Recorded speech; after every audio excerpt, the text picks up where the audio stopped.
You have an issue with Kevin Stefanski benching Shedeur for that 2-minute drill, and what people are saying, basically sabotaging him and his chances to succeed in the NFL thus far. Yeah, it was odd. It was definitely odd to do that. I mean, they're coming down to the end of the game. It's a drive that could win the game with a field goal. You're giving a young player some experience in a preseason game. It doesn't count in the standings. It was a good opportunity for Shedeur Sanders to show what he had. So far in that game, though, what he had up to that point was 3 of 6, 5 sacks. One of his sacks was like a 25-yard loss.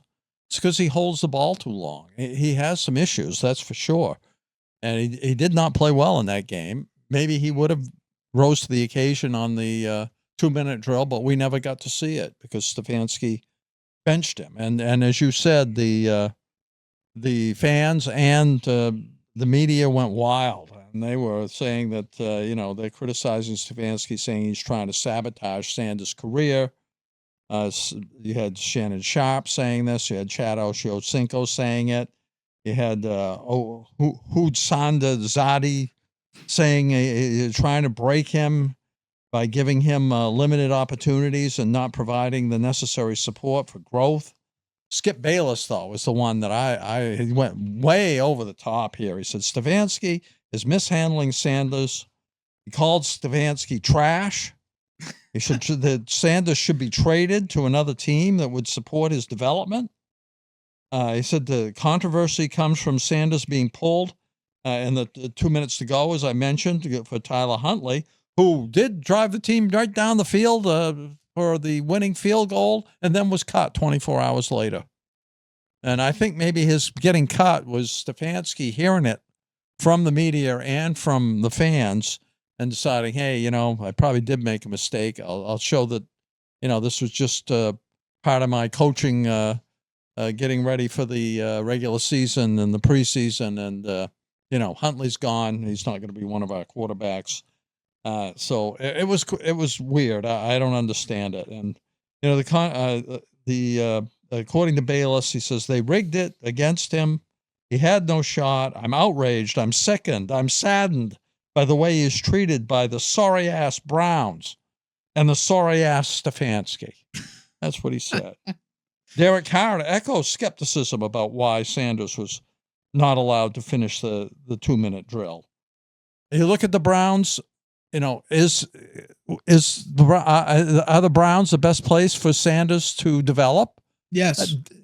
Do you think so? Absolutely. Well, I don't know. I think it's doubtful. I'll tell you why with my the Browns, in my mind, are one of the poorest run franchises in the league. They're carrying what was 4 quarterbacks. They said they were going to carry 4 quarterbacks. What they do today or yesterday, they traded Kenny Pickett to the Raiders. Is that where he went? Yeah.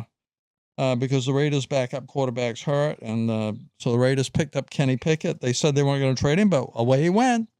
That leaves him with Joe Flacco, Dylan Gabriel, and Sanders, and a one-winged Deshaun Watson. So can Sanders develop in the Browns organization? I don't know. I think you look at it; they're not going to be good. I don't think. That's a given. Yeah. They're going to start Joe Flacco. I think there's a very good chance Shedeur Sanders starting by week 12. Week 12. That's interesting. How would you say, or what would you say is the easiest way to develop? Because in my mind, it's playing. Yeah. Right. Yeah, that's why the best way to develop is be out on the field. Correct. And that's why I said Shedeur has the best opportunity with Cleveland to start. Or rather to develop. I don't know, but they have 3 quarterbacks. Correct. Correct. But you look around the NFL, how many chances would Shedeur have to play in not just for, a game, maybe for multiple games? Jets.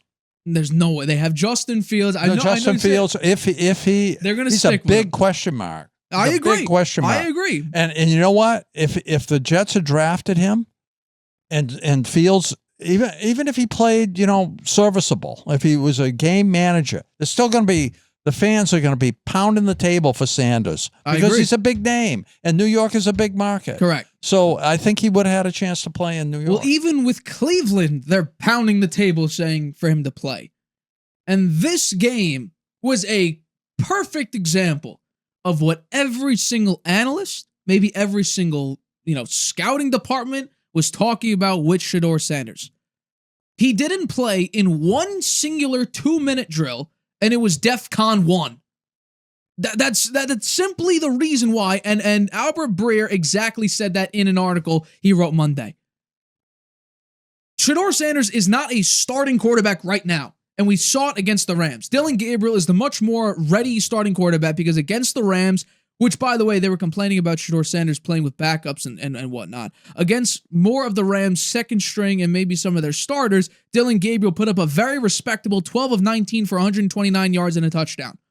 Shedeur Sanders with backups, playing against backups, went 3 of 6 for 14 yards and got sacked 5 times for a net negative of 41 yards on those sacks, which bring his total offensive yardage to negative 27 yards. And what I find absolutely stupid is that these people the backup offensive line, the 6th-string offensive line, you think that these guys on the offensive line, honestly, who are trying to make it in the NFL, to have a shot to make a team, would just say, let's get this quarterback killed in the backfield. No, absolutely not. And I believe 3 out of the 5 of the offensive linemen who were during Shedeur's dropbacks, they got released already. What do you expect? You're not going to put Shedeur Sanders in with the starting lineup because he's not the starting quarterback. You're not going to put him with the second-string line because he's not the second-string quarterback. You're going to be putting him in the exact role he is, which is third string. Did the Patriots quarterback who they released, Wooldridge, if I'm pronouncing his name right, did he play with the starting Patriots offensive line? No, he played with guys who were backups and 5th stringers. Because why? He's like the third or would have been the 3rd or 4th string quarterback on the Patriots. You're not putting him in with the starting offensive line. So this is utterly ridiculous. Absolutely stupid. And in fact, Tyler Huntley, with, I believe, that same offensive line, drove him right down the field to kick the game-winning field goal. Drove him right down. And if you look at it, because Pro Football Focus does the who's more responsible for pressures and sacks, you take a look at Shedeur Sanders. If you take out Patrick Mahomes, who only, I believe, had 5 dropbacks with pressures, and you do 6 or more, Shedeur Sanders in preseason week 3 was number 1. 55% of the pressures were his fault.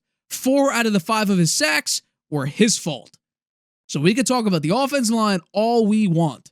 Based on the data, based on the numbers, 4 out of 5 of Shedeur Sanders' sacks were his fault. Because it looked like he was surfing waves instead of actually dropping back in the pocket and trying to make a throw. Yeah, well, he did not move up. He wasn't that mobile besides going backwards. I don't disagree with anything you've said, but when the coach says I'm committed to his development, he doesn't let him play 1 2-minute drill in the whole preseason. He wasn't playing well. Yeah.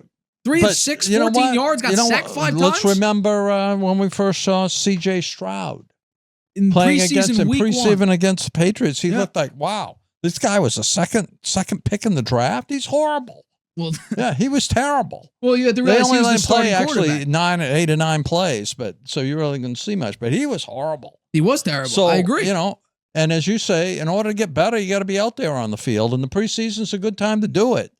You don't need to play Joe Flacco much. Dillon Gabriel, I'm not sure why he's even there, actually, if Shedeur Sanders would be the one that they'd be looking to down the road as the future. I guess they don't know. They drafted Gabriel before they drafted Sanders. He went in the 3rd round, so it's hard to say right now. But I don't think you sit the kid down in the 2-minute drill. You only hurt his confidence. And Shedeur Sanders does not need a confidence boost. Well, he has everybody in national media and everybody close to him since he was in high school fawning over his ability. That he does not need a confidence. Maybe. He's got a big enough ego and a big enough confidence, whatever you want to call it, whatever label you want to put on what Shedeur Sanders has. He has enough where this shouldn't ding him that hard. Well, we'll see what Stefanski does next. Well, and that's the thing. Based on what the odds just came out about, Kevin Stefanski has the 5th best odds to be the first coach fired at the end of this year or during this year. I can see why. I don't think Stefanski would ruin his chances by screwing himself over by all of this. That's what he's done so far. I think he's on his way to being fired because almost everyone in the country is criticizing him. But I think that's utterly stupid because we can't say, well, he was doing so well and he needs that development. He needs to be in there for those situations. He was 3 of 6 for 14 yards, and when he was out there, the offense netted a grand total of negative 27 yards. And we're saying, oh, I wish he was out there more. And if honestly, thank God Stefanski took him out. He could have been hurt again. He was already out one preseason game with an oblique injury. You're going to put him out there. He's going to go 3 of 6, 14 yards, and get sacked 5 times. Well, let's keep him in behind an offensive line that had trouble holding up, and Shedeur Sanders was seeing ghosts in the backfield. Then they should have pulled him sooner because I think getting to the 2-minute drill and not letting him play that when he didn't get to play one the whole preseason, I think was the wrong decision. Well, he played the first week against the. I thought he looked pretty good. I think he looked really, really good. And then in this game, he looked terrible. And by the way, we have to acknowledge, if this was any other quarterback who got drafted in the 5th round of the draft, who fell in the 5th round and puts up a performance like this, they may get cut. They just might get cut. No. This is unusual circumstances because Shedeur Sanders, just take out the name and just put in the player himself with no title attached to him. Just the numbers, just the data, just the intangibles. A, he's not a starting quarterback. B, he would only be a solidified backup on a very few number of teams. And C, he can't afford a performance like this because it only negatively affects the chances of him moving up in the depth chart, which obviously he isn't because Dillon Gabriel got announced today that he is the official backup quarterback. Now, am I saying that he doesn't play a single game this year? No, I'm not. I do think he actually gets in there and plays a game or 2 or 3 or maybe more. You think he's going to be in there by week 12? I do. I don't think he's going to jump Dillon Gabriel all this I think season. the Browns will be, they'll be at the bottom of the league by week 12. Oh, I completely agree. And by the way, when we did the over-unders in the spring, I said Browns, I believe they're 4.5 over-under wins. I picked them with the under. I think they're going to be the worst team in the NFL. Yeah. Your season starts off with home against the Bengals, at Ravens, home against the Packers, at Lions. 0. That's 0 for 4. No wins. Home against the Vikings, which defense last year was really great. Then at Pittsburgh, home against Miami, at Patriots. You may go 1-7 in those 8 games. Yeah. Maybe you throw Dillon Gabriel there. Then you're at Jets after a week 9 bye, home against the Ravens, at Raiders, home against the Niners, home against the Titans, at Bears, home against the Buffalo Bills, home against the Pittsburgh Steelers, and then finally, to wrap up the season, you're at Cincinnati. That's a very tough schedule. It's an incredibly difficult schedule. Joe Flacco may get killed in the first 4 games because those defenses are brutal. He's not the most... Minus Cincinnati. Brutal defenses. Yeah, well, he's not the most mobile guy out there. Correct. He's 40 years old at this point. Yeah. You have a brand new offensive coordinator. I think the defense will be good enough. The Bears had a top-tier defense a couple years ago, number 1 defense in the league, and then they, took a slight hit last year. So I think they're going to be a very serviceable defense. Their offense is going to be nothing. I don't think anyone's really going to have massive impact. So you had a banged-up offensive line last year. Who knows what their health's going to be this year. Stefanski's still coaching for his job right now. I don't think sabotaging Shedeur Sanders' development, I think that is, first of all, the fact that they even have to ask that question is so ridiculous. Because what coach would intentionally sabotage a quarterback's chances when his job's on the line? I think that the fact that we're even talking about this just proves that Shedeur Sanders is in a select category of just unique situations. Because he's a 5th-round quarterback who played okay for preseason week 1, was out for preseason week 2 with an injury, and then that 3rd preseason game, he went 3 of 6, and his offense totaled up a grand total of negative 27 yards. And he was surfing waves instead of playing quarterback. He was just ducking, hiding, whack-a-mole at that point. Hi, everybody. Thank you for watching this clip of the Harvey Hour. If you want to watch the full show, you can by clicking the I in the top right-hand corner right now. If you want to take the show with you on the go, it is available wherever you get your podcast. We go live here on YouTube every single Tuesday and Friday at 6:30 p.m. Eastern. So make sure you hit that like button, that subscribe button, and the notification bell to get notified whenever we upload a video and whenever we go live.